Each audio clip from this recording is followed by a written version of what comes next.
guys, so I got a guy on his way here to buy a 12 valve engine from me, and I need to go get the tractor from my dad's so that we can load the engine on his truck, you know? Well, what better time than to put old Tina to the test.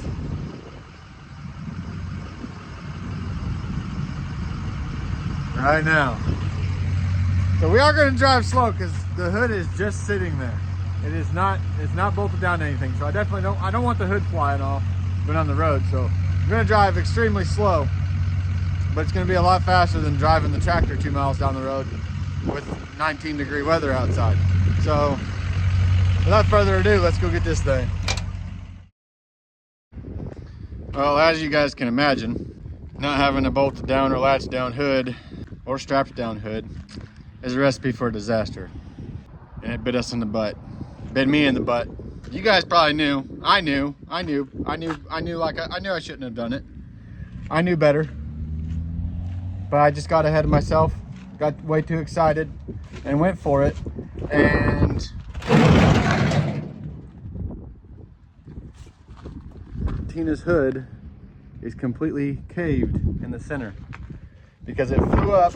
I was only going like 35. I didn't think that would be fast enough to lift the hood off the truck, but literally I remember looking at the gauge, it said 35, and then I look up and the hood starts moving and sliding forward. I'm like, what the crap? How's it sliding forward? What's going on under the hood? Then all of a sudden it just flies up, smacks the neck of the gooseneck, hits the ditch. I'm one of those kind of guys that I ain't gonna get too worked up about it. You know, it makes me sick to see this dent in the middle of this perfect hood. Was a perfect hood. Makes me sick. So I'm not gonna accept defeat. We're gonna take the hood inside and cut the lower bottom side hood structure out and see what kind of heat we can put to it and see how much of this I'm gonna do my dead level best to get it back looking right. Got a dent here to pop out. Got a dent here to pop out. You can see it there. I ain't too worried about those back there. This one here, I don't want that one there. That's a pretty hard dent though. So that'll probably end up becoming bare metal and then surface rusting again, which is fine. This stuff here though, on the body line, I might be able to get a little bit of decent heat to that and pop that out with a 2x4 and get all this worked back out smooth. We're gonna mess with it until it's not an eyesore. It ain't gonna be perfect. It ain't gonna be perfectly straight again, ever. But I'm gonna mess with it until it's not an eyesore. Because I mean, it is a patina truck. She can have some bumps and bruises. But I'm gonna take that hood inside, lay it on the bench, upside down, cut that structure out and see what I got to work with. And we're gonna mess with it, see if we can fix it. So I'll take you guys along, let's go. All right, so as you can see, we got the hood inside now. I got a spot here marked on the bottom side of the hood where the most damage is. So we're gonna cut up from here and then come over this way and then go all the way up, cut this piece out and then come all the way back down. And that'll give us the room to start working and massaging the spots that we need to back here. So we're gonna see what happens now. Get the camera set up and start chopping and beating. Let's go.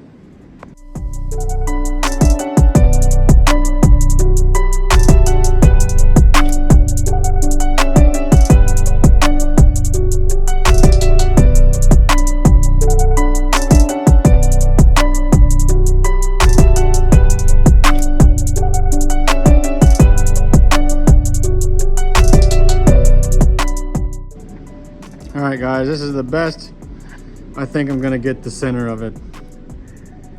I might be able to rub it out a little bit more, but it is a heck of a lot better than what it was. It is now usable again. So I think I'm just gonna like come along this line, probably follow this rust line along the front here.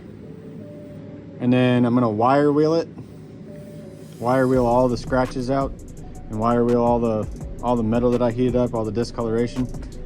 wire wheel all of that, and then let it sit outside and surface rust back up. And it's not gonna look as straight as it was, but it should blend in with the patina beater work truck vibe we're going with anyways. I'm not sure if I want to try to work these ones out on the corners or not. It just makes me sick that it even happened, but I'm gonna make the best of it. Get those beat out and try to blend it all back together. Make it look like it didn't happen somewhat. Not too shabby though. A lot better than what it was.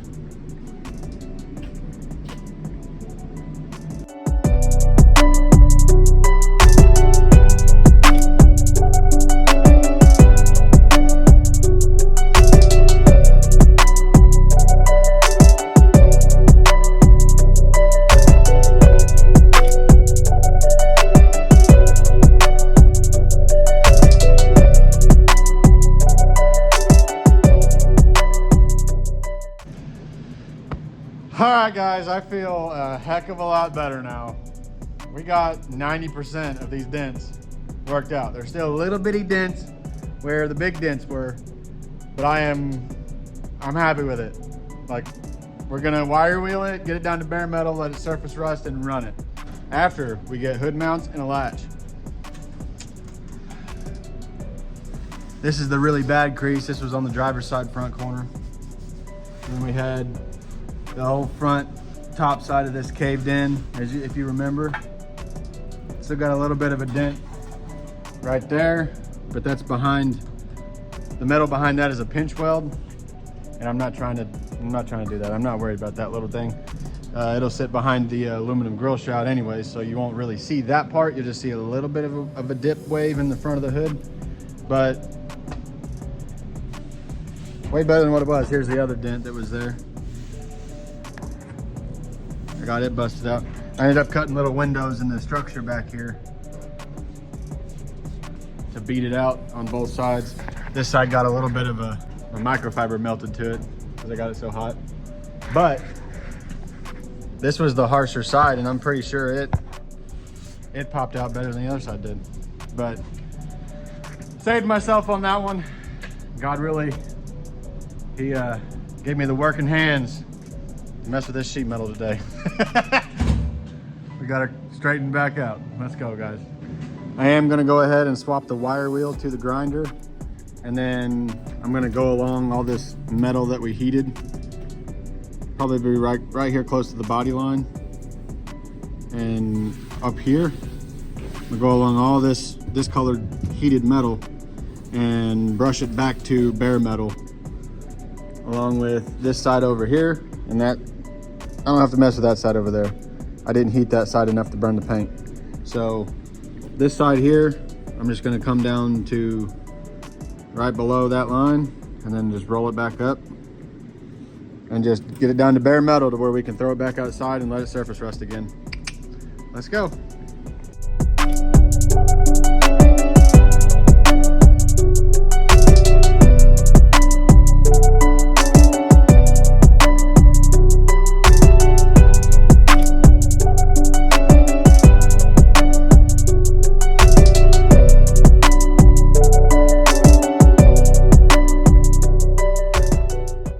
All right, guys, I'm finally back in the shop. It is now Wednesday. We had a cold snap come through and it got down into the negatives. Whenever it gets that low, it is nearly impossible to keep this shop warm enough to do anything. Messed up the carpal tunnel in my wrist. I lose circulation in my fingers whenever I get outside down below 50 degrees. These three fingers will lose circulation and turn pale white. So I can't really handle the cold all that much, especially using my bare hands. Now, if I had stuff that I could do with gloves on, thick gloves on, I'd be able to manage it. But this kind of stuff doesn't happen that way.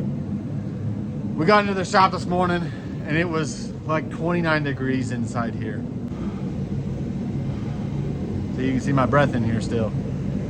I got the torpedo heater going. I got a fire lit in the stove. We're gonna try to get some work knocked out This is how cold it is in here. Look at this. This bottle of Coke froze. That's how cold it got in the shop. So, trying to get it all thawed out in here, get it warmed up, get to work. Let's go.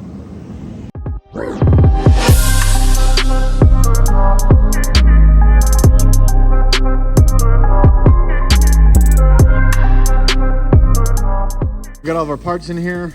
Between this stuff over here and this stuff here, this box is a new gas tank, straps, sending unit, and other odds and ends. We got new gaskets for the axle differentials, frame rail fuel lines and brake lines, and a bunch of other stuff over here. You know, anything ranging from ball joints and wheel bearings to disc brake kit to brake stuff for the front end. There's a bunch of stuff here. So I'm gonna get the cherry picker rolled over this way and up to the front of the shop, and then we'll pick up the front axle. We'll actually pick up the rear axle first and drag it back here, and I want to set it about right here. That way we're right here next to our parts. We can start installing the disc brake kit on the rear axle. We'll get the frame picked up off the ground, get the frame up on jack stands, and start getting these axles set underneath this truck, or set underneath this frame. Let's go.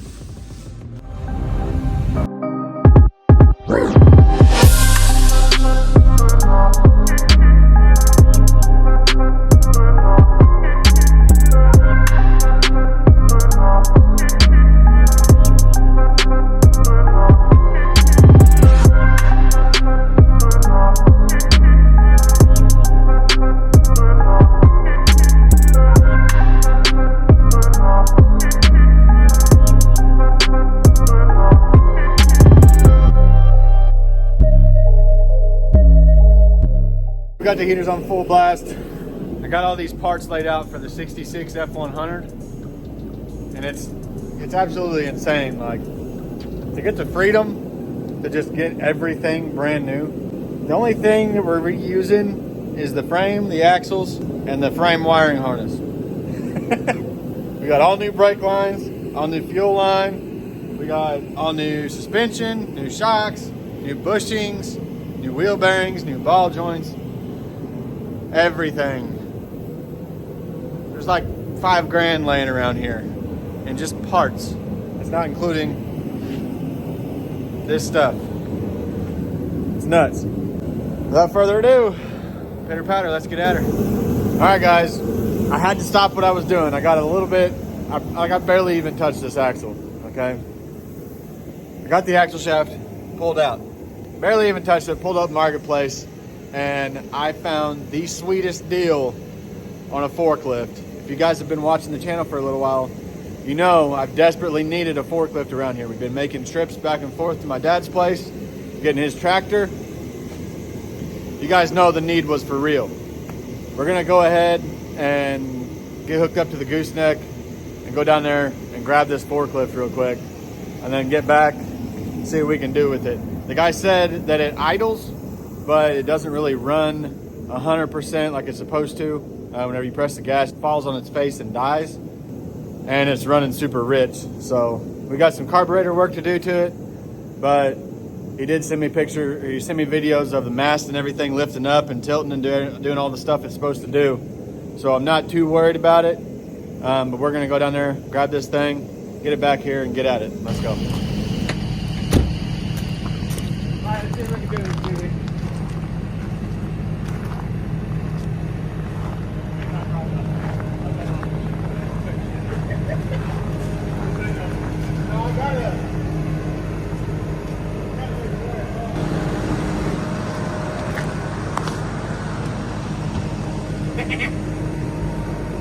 Forklift, bud. About to see what happens. We can't get this thing started, so he's about to push me on with this skid steer. We're on a downhill slope. We got about a 4-inch gap underneath the ramps, so we have some jack stands sitting down here at the bottom. We still straight, Wiley? Yeah. Yep.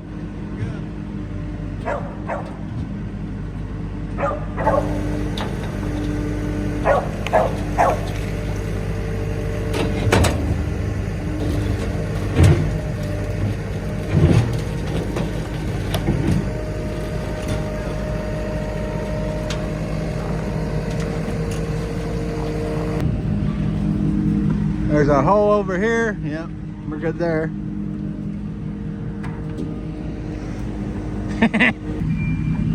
Right there, buddy. I'd say that's it. Cool beans. Heck yeah, that's what I'm talking about, Wiley.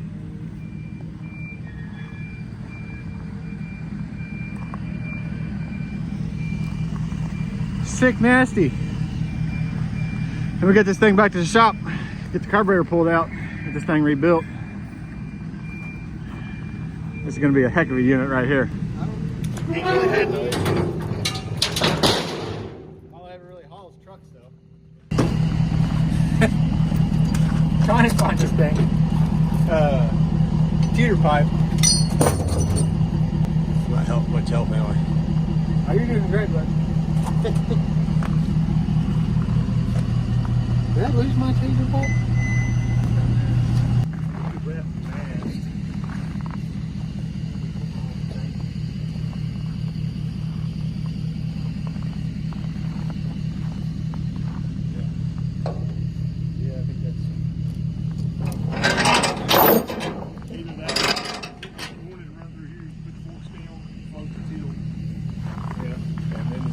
All right, guys, we've made it back probably around 20 minutes from the shop. We had an hour and a half trip down there, obviously an hour and a half back, but we got the old forklift back here, loaded down, chained and binders, wrapped up on her. And I am stoked about this thing. Like, I have needed one of these things for so long. It feels like a milestone getting one of these finally. But we're gonna get in here and get some drinks and then make the trek back 20 minutes home and then get the forklift off of here, get it into the shop and work on it. Like I said, we got to do some carb clean on it. Got to pull the carburetor off, clean the carburetor. Definitely need to charge the battery on it. It doesn't really have much cranking amps. The guy did put new spark plugs and new spark plug wires in it though, so that's cool. The trailer's staying together real nice. I was a little worried about it hauling that 10,000 pound load, but the trailer and the pig are both doing great. So we'll get the rest of the way back home, get her off the trailer and get at it. Let's go. All right, go ahead, Paul, slow.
Turning it off?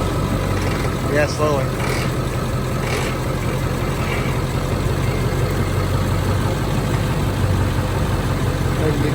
Come on.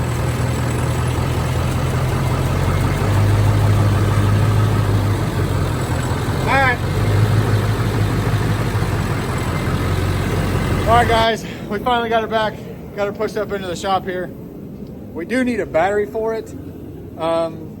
But it turns out it does have the same side posts as a Motorcraft Ford battery. So I'm gonna go pull one out of Tina because they're brand new. Toss that sucker in here and then see what it does. I do still believe I need to rebuild the carburetor, but if I need to, I already bought some carb cleaning at Walmart earlier on our way here. And we'll just pull the carburetor off tonight, clean her up real quick and see what we can make happen. But this is gonna be cool. I'm excited to go at this thing with some spray paint.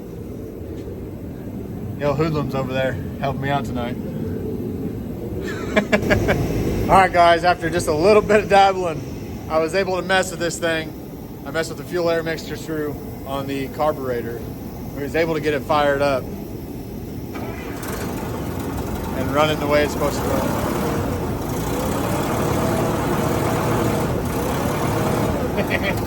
I am still gonna pull the carburetor back off and clean her out real good, blow her out some air, make sure it's top notch because it's still running pretty rich.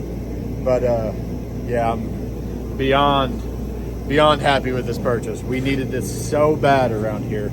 Sick of using my dad's tractor, sick of running back and forth to the farm to go and get it with the gooseneck. It's been a long time coming getting one of these, and I'm finally got to a position where I could get one. I can't tell you guys how much of an achievement this feels to me. Like, this thing's never going anywhere. This forklift will die in my possession. Super stoked about it. Let's go.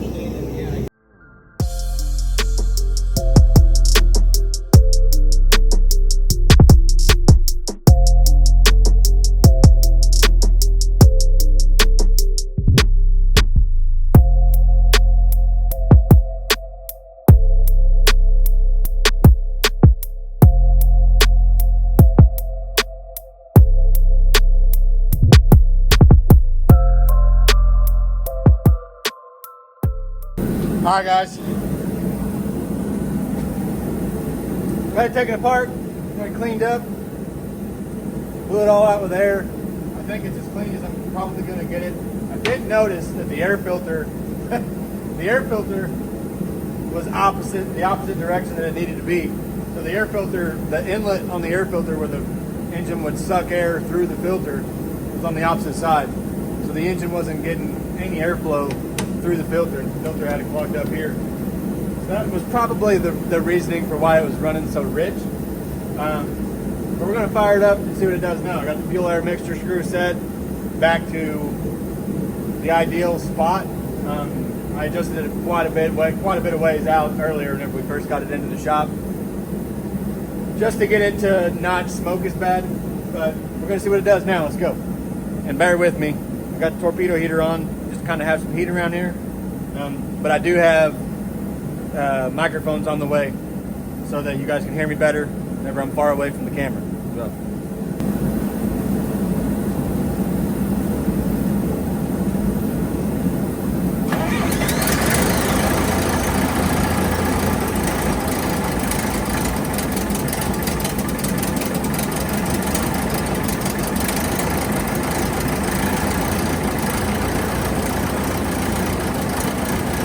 Still smells a little rich. I'm trying to adjust it in a little bit farther.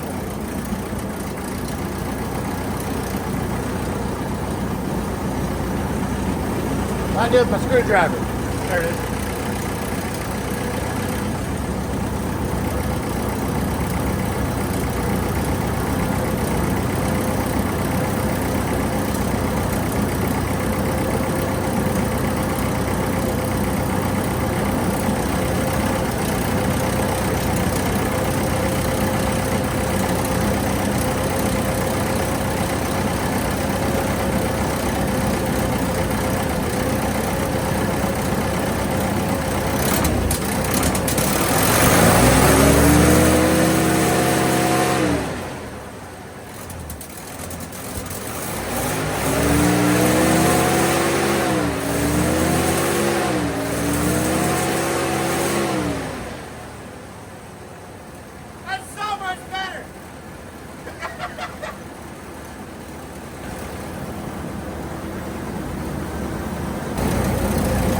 Take a little bit more out of it.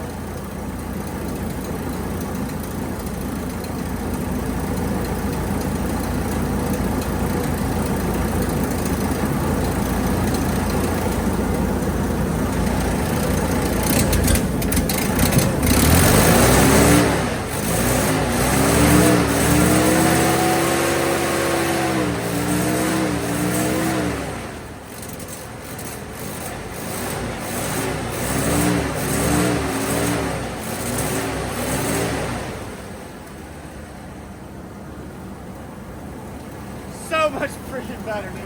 Holy cow.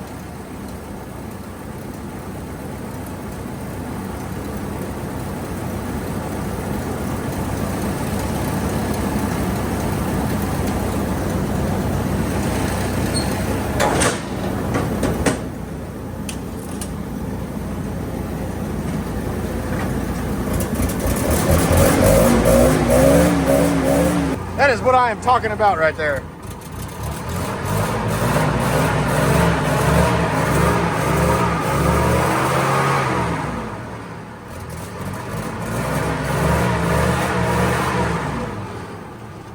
Heck yes. Heck yeah. See how she does? Moving. Oh crap.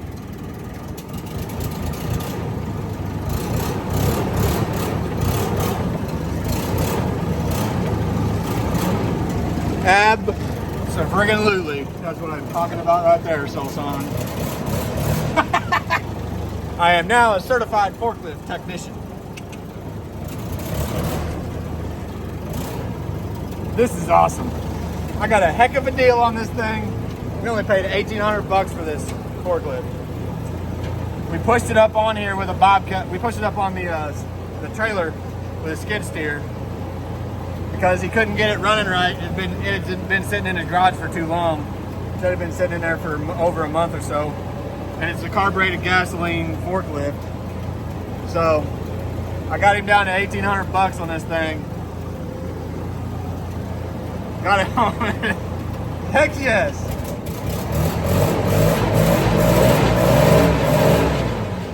I don't even care about the little spitting and sputtering. Like, as long as I can feather it, get her to rev out, that's what I'm worried about. Like, we got a fully functional mast. She goes up and down.